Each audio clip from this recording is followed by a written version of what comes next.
Pada kesempatan kali ini kami akan membahas tentang kebangkitan pohon dewa yang memerlukan tumbal, yaitu tubuh seorang Otsutsuki. Namun dulunya Kaguya bisa menciptakan pohon dewa tanpa tumbal tubuh seorang Otsutsuki. Lalu bagaimanakah penjelasannya?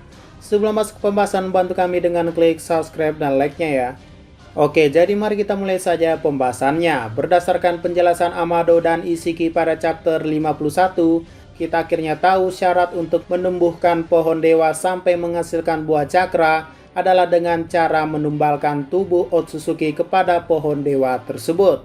Jadi alasan kenapa Otsutsuki selalu berpasangan dua orang, itu karena satu orang tersebut akan menjadi tumbal agar pohon dewa bisa tumbuh di suatu planet yang Otsutsuki datangi. Dan nantinya pohon ini akan menyerap energi dari planet tersebut sampai kering dan musnah. Dalam hal ini, bumi adalah tempat tinggal Naruto yang akan menjadi target selanjutnya.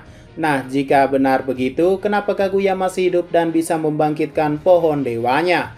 Padahal pasangan Kaguya yaitu Ishiki pun juga masih hidup. Artinya pohon suci yang dimiliki oleh Kaguya sama sekali tak memerlukan tumbal tubuh Otsutsuki. Lalu kenapa bisa begitu? Apakah ada kesalahan? Ternyata tidak begitu. Mungkin disinilah sisi kelamnya yang harus kalian tahu. Alasan kenapa Kaguya bisa menumbuhkan pohon dewa miliknya tanpa tumbal tubuh Otsutsuki adalah karena ia memakai metodenya sendiri, yaitu dengan cara menumbalkan manusia yang ada di bumi. Nah, di sini kami akan menjelaskan tahapannya dan juga plot hole yang terjadi selama ini. Jadi mula-mula setiap Otsutsuki itu bertugas dalam dua orang. Contohnya Ishiki dan Kaguya, dan Momoshiki dan Kinshiki. Dan salah satu dari mereka akan menjadi tumbal untuk menumbuhkan pohon dewa tersebut. Agar pohon dewa ini tumbuh dan menghasilkan buah cakra, maka pohon dewa atau yang kita kenal sebagai Jubi dalam perwujudan aslinya harus diberi makan dulu. Jadi kita ulangi lagi, setiap Otsutsuki yang bertugas membawa dua orang Otsutsuki dan satu Jubi bersama mereka. Nantinya Jubi ini akan berubah menjadi pohon dan memakan tubuh Otsutsuki dan akan menumbuhkan buah cakra. Jadi inilah yang menjelaskan kenapa saat Kaguya datang, pohon dewa atau Jubi tersebut sudah berubah menjadi pohon tanpa menghasilkan buah sama sekali. Itu karena ia belum memakan tubuh Otsutsuki atau belum memakan apapun. Dan kami juga akan membahas plot hole yang ada di sini. Jadi jika benar Kaguya berpasangan dengan Ishiki, kenapa saat itu ia diperlihatkan datang sendirian bersama Jubi tanpa Ishiki sama sekali? Kalau melihat yang ada pada chapter 46 Boruto, di sana dijelaskan kalau Kaguya berkhianat kepada Ishiki dan mengalahkannya. Nah, pertanyaannya, di manakah Kaguya mengalahkan Ishiki? Disinilah plot hole-nya atau kecacatan story-nya. Kita tahu di anime Naruto, Kaguya jelas-jelas baru datang berbentuk seperti bintang dan jatuh di hutan bambu. Dan sebelumnya Jubi juga datang bersamanya. Jika benar Kaguya mengalahkan Ishiki sebelum datang ke bumi, lalu kenapa Ishiki bisa bertemu seorang manusia yaitu Jigen saat itu? Apakah itu berarti Kaguya dan Ishiki bertarung di bumi?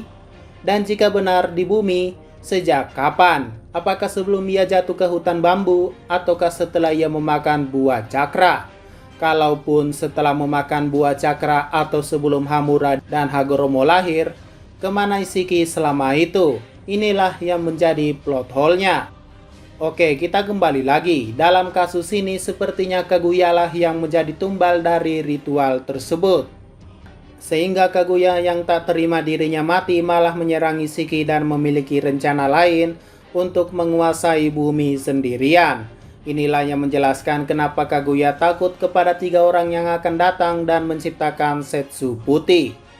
Itu karena Kaguya memberontak dan ingin melawan rasnya sendiri yaitu Otsutsuki. Jadi di sini bagaimana bisa Kaguya menghasilkan buah cakra dan menumbuhkan pohon dewa saat itu? Ingat percakapan Kaguya dengan Aino, pelayannya saat itu. Aino berkata bahwa sejak pohon tersebut datang 1000 tahun yang lalu, ia sudah menyerap energi di sekelilingnya dan siapapun yang mendekatinya akan mati seperti kayu yang layu. Sama seperti keadaannya saat perang besar Shinobi keempat dulu, manusia akan disedot sampai kering. Nah, disinilah penjelasannya. Kita tahu bahwa sebenarnya kedatangan Jubi alias pohon dewa ke bumi ternyata sudah ada sejak 1000 tahun yang lalu, bahkan sebelum Kaguya datang. Artinya kedatangan mereka tidak benar-benar sama. Dan ini juga menjawab tanpa tubuh Otsutsuki butuh waktu 1000 tahun untuk menumbuhkan buah cakra tersebut. Jadi kesimpulannya satu Otsutsuki setara dengan 1000 tahun pohon dewa tersebut untuk tumbuh. Yang artinya dalam dunia Boruto saat ini, Isshiki tidak mungkin dong menunggu 1000 tahun tersebut. Bisa-bisa Naruto keburu mati dan bahkan sudah ada anak cucunya lagi. Maka dari itu, Isshiki memiliki rencana lain yaitu menciptakan karma untuk membuat wadah Otsutsuki, yang dimana wadah ini akan menjadi tempat kelahiran baru setelah Otsutsuki mati. Nah, dalam kasus ini, Isshiki akan mengorbankan dirinya, yaitu tubuh Otsutsuki-nya akan dimakan oleh Jubi peliharaannya. Dan ketika Isshiki mati, ia nantinya bisa bangkit di wadah yang ditanami karma olehnya, yaitu Kawaki. Tapi berhubung saat ini Kawaki tak memiliki karma, maka Isshiki berniat bangkit di tubuh Jigen saja. Karena wadah Otsutsuki yang baru sudah ia temukan, yaitu Boruto. Nah, Boruto sendiri sudah teridentifikasi bahwa ia adalah wadah dari Momoshiki. Artinya ini sama halnya dengan Jigen mengorbankan Momoshiki untuk menjadikan makanan dari Jubi dan menumbuhkan pohon dewa.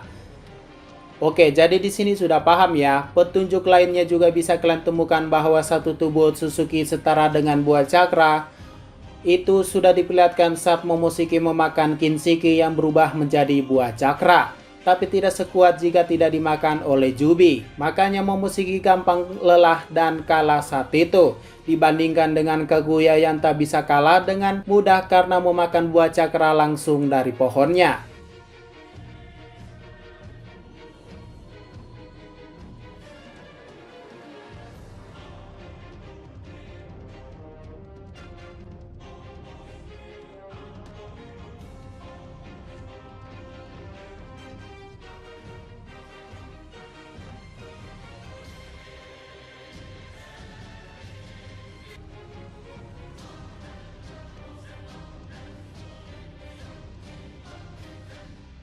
Oke, mungkin itu saja penjelasan sederhana ini. Jika ada pertanyaan dan masukan, jangan sungkan untuk komentar di bawah ya. Sekian dari pembahasan kali ini. Jangan lupa like, share, dan komentarnya ya.